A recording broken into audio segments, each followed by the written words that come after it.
Hello everyone, Assalamu alaikum, it's me Umme Arbab. Welcome to Arbab's literature world. आज मैं आपके साथ जॉन डन की एक बहुत ही famous poem the good tomorrow को डिस्कस करूंगी। So without wasting a single minute let's begin. सबसे पहले हम जॉन डन के इंट्रोडक्शन के बारे में देख लेते हैं। John Donne 1572 United kingdom London में पैदा हुए। जॉन डन एक इंग्लिश पोइट, स्कॉलर, सोल्जर और सेक्रेटरी थे and he born into a recusant family who later became a clerk in the Church of England। यानी कि इंग्लैंड के अंदर जो चर्च था उसमें क्लर्क और प्रीस्ट भी रह चुके हैं। पहले इन्होंने स्टार्ट किया साइंसी तालीम से, लेकिन बहुत ज़्यादा ये रिलीजियस, कैथोलिक और क्रिश्चियन थे, तो उन्होंने मज़हब के लिए चर्च को ज्वाइन किया और ज़्यादातर अपना वक्त वहीं पर गुजारा। लेकिन उनकी जो राइटिंग है उसको उन्होंने कभी नहीं छोड़ा और उन्होंने सारी ज़िंदगी पोइम्स लिखी और स्कॉलरली वर्क प्रोड्यूस किया। जॉन डन एक अपनी अलग पहचान रखते हैं एज अ मेटाफिज़िकल पोइट। अगर मेटाफिज़िकल पोइट्री के अंदर किसी का सबसे बड़ा नाम है तो वो जॉन डन का है इंग्लिश लिटरेचर में, क्योंकि उन्होंने बहुत सारी पोइम्स और किताबें लिखी जिनके अंदर पूरी की पूरी कलेक्शन पाई जाती है। तो जॉन डन एक मेटाफिज़िकल पोइट्स हैं और मेटाफिज़िकल मीन्स हर वो चीज़ जिसे हम टच नहीं कर सकते लेकिन वो अपना वजूद रखती है, जैसा कि जिन्नात, घोस्ट, सोल, स्पिरिट, ये सब चीज़ें इन्हें हम टच नहीं कर सकते लेकिन ये अपना वजूद रखती हैं। इसी तरह पोइम्स में happiness, sadness, angry, hater, love, jealousy ये सब पाई जाती है जॉन डन की पोइम्स में, इसीलिए इसे मेटाफिज़िकल पोइट कहा जाता है। नेक्स्ट अब हम इसकी पब्लिकेशन की बात कर लेते हैं। गुड टुमारो एक पोइम है जिसे जॉन डन ने लिखा और इसको 1633 में पब्लिश किया गया। एक कलेक्शन सॉन्ग और सोनेट्स की कलेक्शन में इसको पब्लिश करवाया गया। लिखी ये 1590s में गई है जब जॉन डन खुद एक स्टूडेंट थे at Lincoln's Inn. The poem is one of his earliest work. ये पोइम एक अर्लीस्ट वर्क माना जाता है जॉन डन का and is thematically consider to be first work in song and sonnets, और इसे थीमेटिकली कंसीडर किया जाता है फर्स्ट वर्क सॉन्ग और सोनेट्स में। So moving on toward the structure of the poem. Good tomorrow एक 3 line stanza poem है। हर line जो स्टेंजा है उसको 7 लाइंस में डिवाइड किया गया है जिसको हेप्टेट कहते हैं। द राइमिंग स्कीम इसकी जो है वो अनयूजुअल है, लाइक ए बी सी सी सी इसकी राइमिंग स्कीम है। The first 4 lines of each stanza working together in alternate pairs, the last 3 lines being a conclusion और अफर्मेशन। कहा यह जाता है कि जो ए बी है ये अल्टरनेटिव पेयर लाइंस हैं, क्योंकि जो पहली लाइन है वो तीसरी से राइम कर रही है और जो दूसरी है वो चौथी से राइम कर रही है। तो ये एक अल्टरनेटिव पेयर लाइंस होती हैं। जो लास्ट वाली 3 लाइंस है ना उसको अफर्मेटिव कहा जाता है। बेसिकली सी जो पहली 4 लाइंस हैं उनमें सवाल किया जाता है और आखिर जो 3 लाइंस हैं उसमें जो जॉन डन है वो खुद ही अपने क्वेश्चन का जवाब देते हैं, इसीलिए इसे कंक्लूजन और अफर्मेशन भी कहा जाता है। और थ्रू आउट इसमें आइम्बिक पेंटामीटर यूज़ किया जाता है। आइम्बिक मीन अनस्ट्रेस्ड, जो फर्स्ट सेंटेंस होता है वो अनस्ट्रेस्ड है और जो सेकंड वाला होता है वो स्ट्रेस होता है, तो इसमें आइम्बिक पेंटामीटर यूज़ किया गया है। नेक्स्ट अब हम इसके थीम के बारे में देख लेते हैं। इसका जो मेन थीम है वो लव है, उसकी गहराई है एंड डिवोशन। मेन जो इनके थीम है वो लाइफ विदाउट लव है, लाइफ फुल ऑफ लव है और लॉयल्टी इन लव है। इसमें ये जो अपने बिलवर्ड की लॉयल्टी दिखाएगा, उसके साथ वो जितना लॉयल होता है वो दिखाया जाएगा। सिंबोलिज्म इसका मेन जो है वो ग्रीटिंग्स है। ग्रीटिंग मीन मिलन, जो वो एक दूसरे से मिलते हैं, जो सुबह वो गुड मॉर्निंग बोलते हैं, तो वो ये इनका जो सिंबोलिज्म है वो ग्रीटिंग है, मिलन है। The poem is title after the greeting good Morrow. सुबह जब वो मिलते हैं तो उसके बाद इस पोइम का नाम गुड मॉरो रखा गया है। ये एक ओल्ड इंग्लिश वर्ड है। पहले ज़माने में जो अंग्रेज़ एक दूसरे से मिलते थे तो वो कहते थे गुड मॉरो, तो उसका अब जो हम प्रोनाउंस करते हैं उसको अब हम गुड मॉर्निंग कहते हैं। तो ये ओल्ड इंग्लिश वर्ड है, चूँकि जॉन डन खुद पुरानी किताबों को, पुरानी रिलीजियस किताबों को स्टडी किया करते थे, इसीलिए उन्होंने ओल्ड वर्ड का यूज़ किया है गुड मॉर्निंग का, meaning good morning which symbolises a new beginning. Good morning symbolises करता है एक न्यू बिगनिंग को, एक नए आगाज़ को, एक नई सुबह को, एक नई ज़िंदगी को। The literal context of the poem is that the speaker is waking up next to the beloved and wishing them a good day. रात के बाद जब सुबह होती है वो उसको विश करते हैं गुड मॉर्निंग का, तो इस पे ये पोइम बनाई गई है। इस पोइम में जो पोइटिक डिवाइसेस यूज़ की हैं जो जॉन डन, इसमें बेसिकली जॉन डन बहुत ज़्यादा फिगरेटिव लैंग्वेज यूज़ करते हैं, हाइपरबोली और कंसीट्स का यूज़ करते हैं, तो इसमें भी पोइटिक डिवाइसेस का यूज़ किया गया है। लाइक हाइपरबोली का यूज़ किया गया है, metaphor, alliteration, allusion, radical question and assonance का यूज़ किया गया है, और इसमें पैराडॉक्सिस का यूज़ किया गया है। He will never be free, उसमें जो एग्जांपल है वो ये है, he will never be free until he is imprisoned by God. He will never understand Christian purity until the God has ravished him. इसका जो चीफ एडवांटेज है वो कंसीट का बेसिकली वो ये है कि ये एक्सप्रेसिव होता है, बहुत ज़्यादा इसमें क्वालिटी यूज़ की जाती है और एक इम्प्रेशन क्रिएट किया जाता है इन पोइटिक डिवाइसेस की वजह से।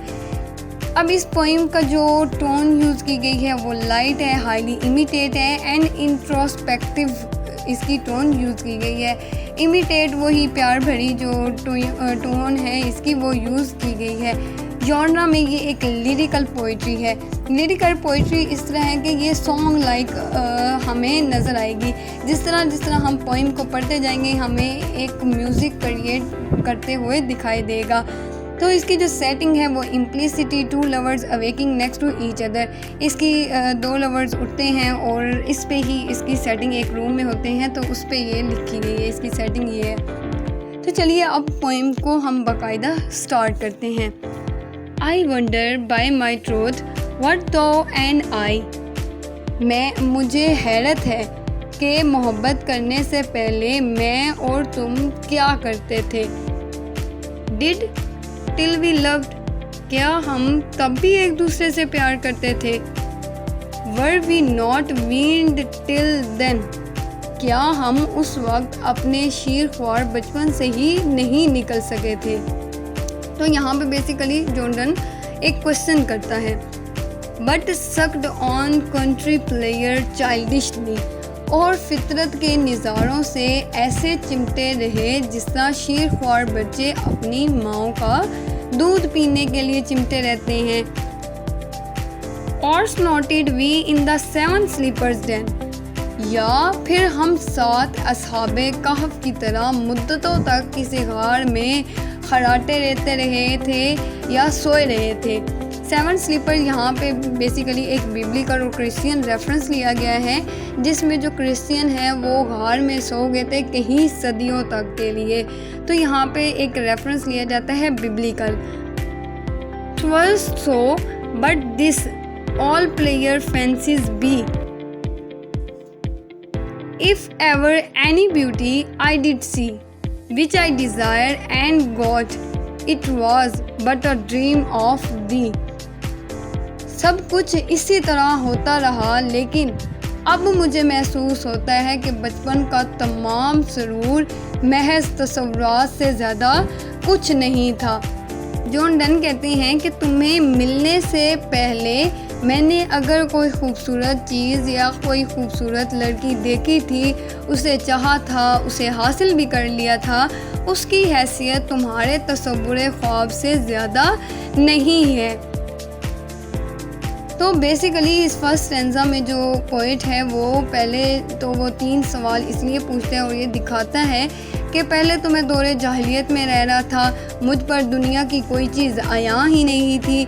जब मैं तुमसे मोहब्बत की तो मुझे पता चला कि प्लेयर क्या होता है। सेकंड स्टैंजा में पोइट कहते हैं, and now good morrow to our waking souls, अब हम अपनी ख्वाबे गफलत से जागने वाली रूहों का खैर मकदम करते हैं। Which watch not one another out of fear, जो कि एक दूसरे को बदगुमानियों के खौफ की वजह से नहीं देखती बल्कि मोहब्बत से देखती हैं। For love all love of other sides controls, क्योंकि मोहब्बत ऐसा जज्बा है जो दूसरे तमाम नज़ारों का लुत्फ़ महदूद कर देता है।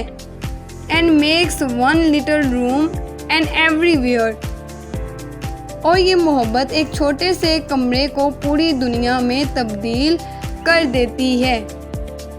Let's see discovers to new worlds have gone, नई दुनियाओं की तलाश में निकले हुए जहाज रानों को नई दुनिया दरियाफ्तें करने दो।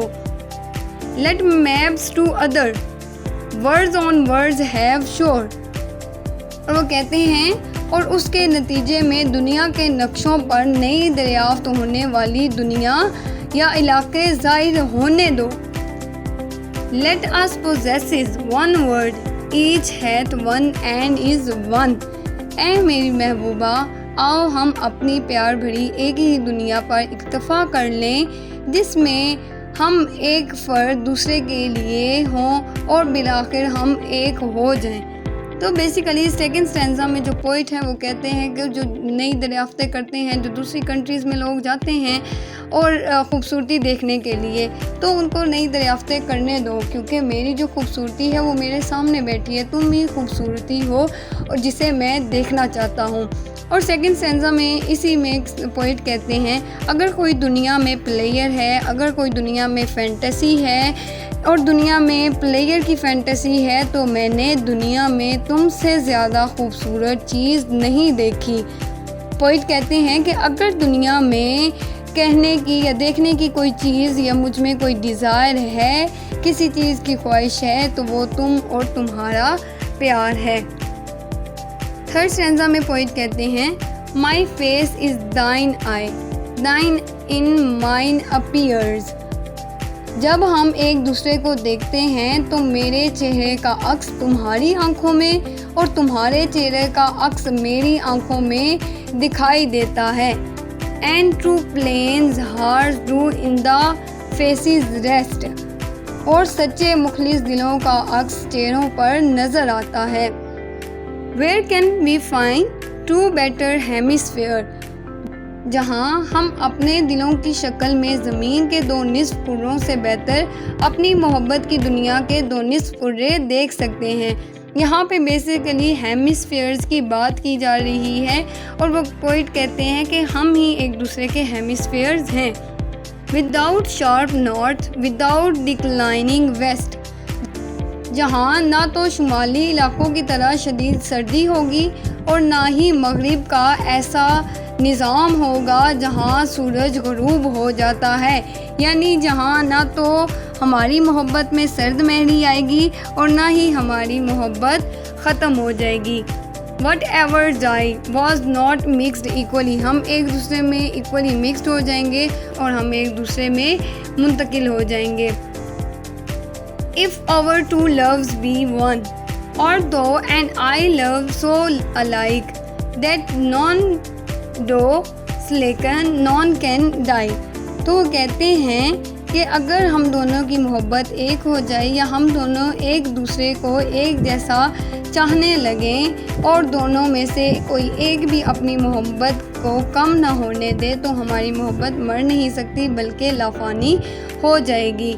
और वो यहाँ पे इस लाइन में कहते हैं कि अगर कुछ भी मिटता है वो उस चीज़ की तश्कील के वक्त उसके अनासिर का अच्छी तरह आमेज़ा बनाने की वजह से मिटता है, यानी मोहब्बत अगर ख़त्म होती है तो वो एक दूसरे की मोहब्बत को अच्छी तरह कबूल ना करने की वजह से ख़त्म होती है। तो वो कहते हैं कि हमें इस तरह नहीं करना चाहिए बल्कि एक दूसरे का साथ देना चाहिए। नेक्स्ट इसकी समरी को डिस्कस कर लेते हैं। समरी बेसिकली यही है, पोइट कहते हैं कि जो चीज़ें हैं हम एक दूसरे के हेमिस्फीयर हैं, हमें एक दूसरे की गलतियों को नहीं देखना होगा, एक दूसरे को साथ देना होगा, इसी तरह हम हमेशा एक दूसरे के साथ रह सकते हैं। नेक्स्ट इसके जो पोइटिक डिवाइसेस को यूज़ किया गया है वो डिस्कस कर लेते हैं। फर्स्ट इसमें पोइटिक डिवाइसेस का यूज़ किया गया है एनाफोरा का। एनाफोरा कहते हैं अगर कोई मुकम्मल लफ्ज़ या फ्रेज़ बार बार लाइंस में रिपीट हो रहा होता है तो उसे हम एनाफोरा कहते हैं।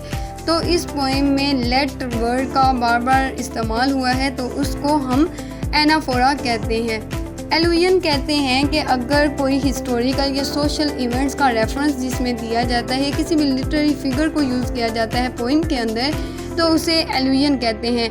यहाँ पे सेवन स्लीपर का यूज़ किया गया है, उसका एक बिब्लिकल रेफरेंस दिया गया है तो हम उसे एलुजन कहते हैं।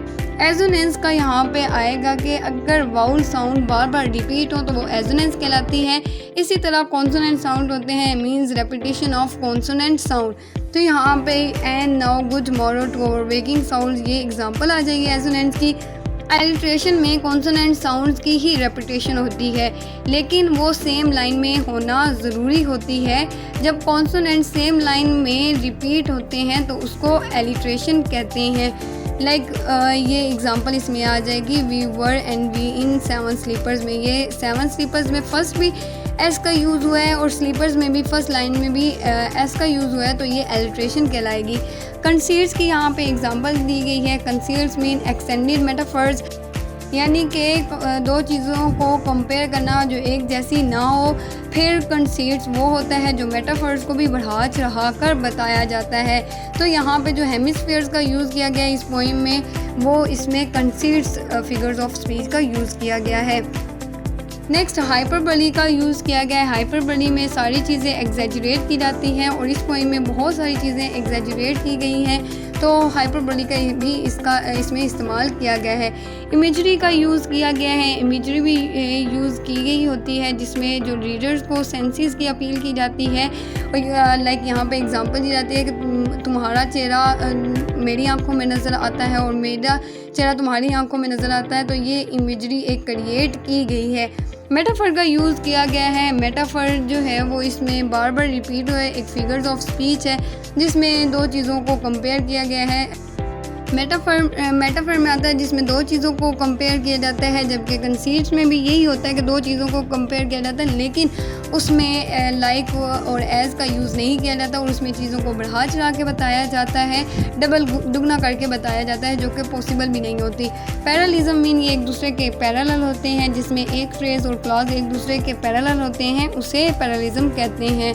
ये एग्जांपल इसमें भी वही आएगी, माई फेस इज़ दाइन एंड दाइन इज़ माइन अपीयर्स। पर्सोनिफिकेशन का भी यूज़ किया गया है जिसमें हम ह्यूमन के एट्रीब्यूट्स नॉन ह्यूमन्स को देते हैं, ह्यूमन की क्वालिटीज़ नॉन ह्यूमन्स को देते हैं। सो इसके कंक्लूजन के बारे में देख लेते हैं। The poem concludes with the speaker stating that their love is balanced like a healthy body. Their emotional and physical states are connected so deeply that nothing can go wrong। तो वो कहते हैं हम लोग एक दूसरे से इस तरह कनेक्टेड होते हैं कि कुछ भी कोई चीज़ हमें जुदा नहीं कर सकती और हमारे में मिसअंडरस्टैंडिंग क्रिएट नहीं हो सकती। अगर हो भी जाए तो हम उसको संभाल लेंगे एक दूसरे का साथ देकर। So this is all about today's video. I hope you like it, and if you like it, don't forget to give it a thumbs up and subscribe to my YouTube channel. Allah Hafiz and take care.